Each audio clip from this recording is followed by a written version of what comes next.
Okay, clase, bienvenidos. I just wanted to make a quick video guide stepping through chapter 2, el capítulo 2, with the activities, giving my recommendations just like we did for chapter 1. So this is to help you with any instructions that might be confusing, okay? I'll be jumping through the different pages here and talking about only the specific activities that may not be straightforward. Before I do that, there have been a couple of questions about using accents. If you're having issues following the instructions, or maybe they're not that clear on the link that I shared with changing keyboards and things, inside our Javes textbook, up here on the right, there's a symbols guide, and it has the most commonly used letters with accents. Of course, they're only on vowels, and of course the enye and upside down question mark and upside down exclamation point.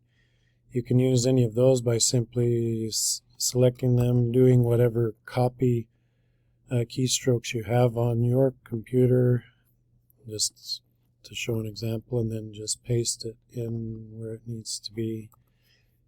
Might be a little tedious, but that's the way to do it here. See, as I'm talking, I'm doing it so it's not too terribly long. I'm using a Mac, and I do the copy and paste keystroke functions. You can do the drop-down menus as well. Okay.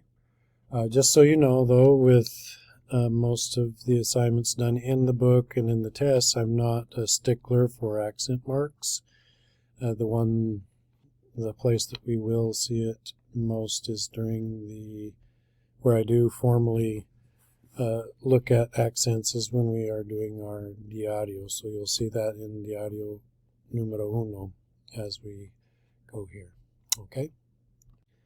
Okay, speaking of accents, this might be the first place we see them. So in Actividad 2.3, muchos o pocos, just follow the indication here as far as learning accents.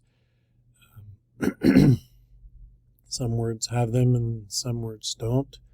We'll formally talk about them at a later date, but for now just memorize words that have them and words that might not. Okay.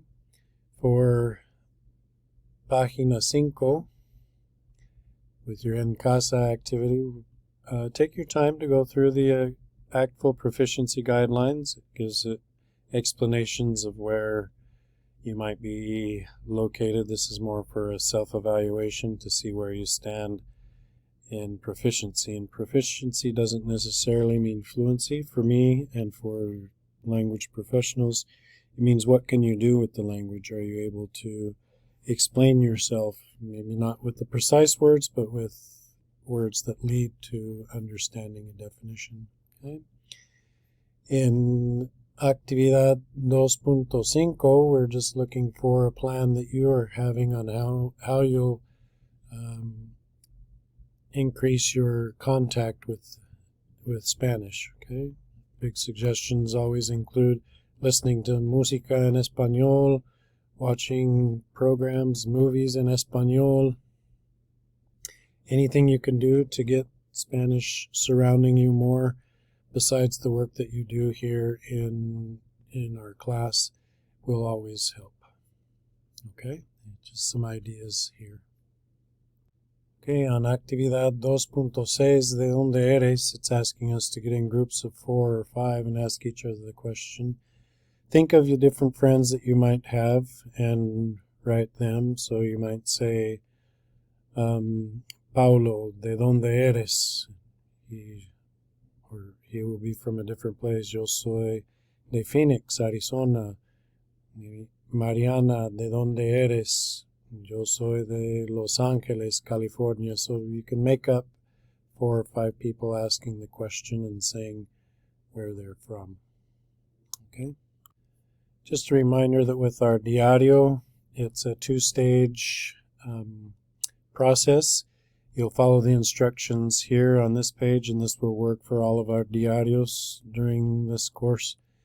You'll submit a rough draft version, and I will make my comments on that. Once you receive my comments, you'll be allowed a certain amount of time to make those changes and then resubmit the final version. Okay? There will be two separate dates. The date that shows up now is the date for the rough draft, and once that passes, I will change the date for when the final version is due. Okay, so again, a two-step process, and the only one that is graded is the final version.